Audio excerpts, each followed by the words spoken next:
పౌరులకు ప్రపంచ కవితా దినోత్సవ శుభాకాంక్షలు. నా పేరు ఎస్ రత్నలక్ష్మి, డిప్యూటీ ఎగ్జిక్యూటివ్ ఇంజనీర్, జలవనరుల శాఖ, జమ్మలమడుగు, కడప జిల్లా. నా కవితా శీర్షిక మధురమైనది మాతృభాష.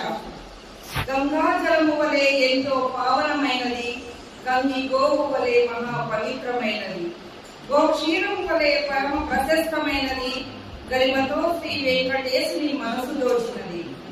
తేనెలొలిగే తీయదనమున్నది నా మాతృభాషలో, వేవేల వెన్నెల సొగసులున్నవి నా మాతృభాషలో, అజంతా శిల్ప సౌందర్యం ఉంది నా మాతృభాషలో, అందమైన అచ్చు కళ్ళలున్నవి నా మాతృభాషలో.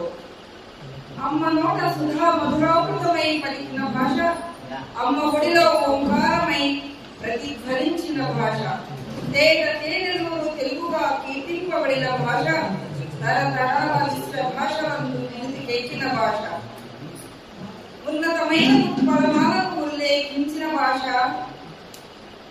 ఉన్నతమైన ఉత్పలమాలకు ఉల్లేఖించిన భాష, చంపకమాల చమక్కులతో మక్కువలు పెంచిన భాష, భక్తేభాలకు మదిని చిత్తు చేసిన భాష, శార్దూలాలకు మదిని మార్దవం కావించిన మధురమైన భాష, దేశ పద్యాలతో సాహితీ వికాసములను వెలిపించిన భాష, కళ్ళ పద్యాలతో కర్పూర పరిమళాలను వెదజల్లిన భాష, ఆట మెరుగులతో అందమైన భావనను వెలయించిన భాష, దేశ గీతులతో తేనెలొలికించే తరతరాల తరగని భాష.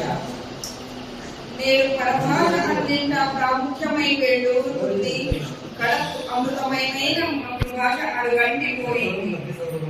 ఇంతటి మహోన్నతమైన మాతృభాషను మనం పరిరక్షించుకోవాలంటే బోధనంతా తెలుగు మాధ్యమంలోనే కొనసాగించాలి, తీర్పులు ఉత్తర్వులన్నీ తెలుగులోనే వెలువరించాలి. మాతృభాష పరిరక్షణకై ప్రజలు, ప్రభుత్వం నడుం కట్టాలి, పరిపాలనంతా మాతృభాషలోనే జరిగేలా చర్యలు చేపట్టాలి. సదా మాతృభాష మనుగడకై పాటుపడేలా ఇవ్వాలి ప్రాధాన్యత. నాడు తప్పక ఇంట బయట పరిఢవిల్లిచే ఊరును వధాన్యత. మాతృభాష పరిరక్షకుడుగా పాటుపడినప్పుడే మన జీవితానికి ఒక సార్థకత. ఆనాడు మాతృభాష వైశిష్ట్యులుగా జాతి యావత్తు చెందుతుంది ధన్యత. ఆనాడు మాతృభాష వైశిష్ట్యులుగా జాతి యావత్తు చెందుతుంది ధన్యత.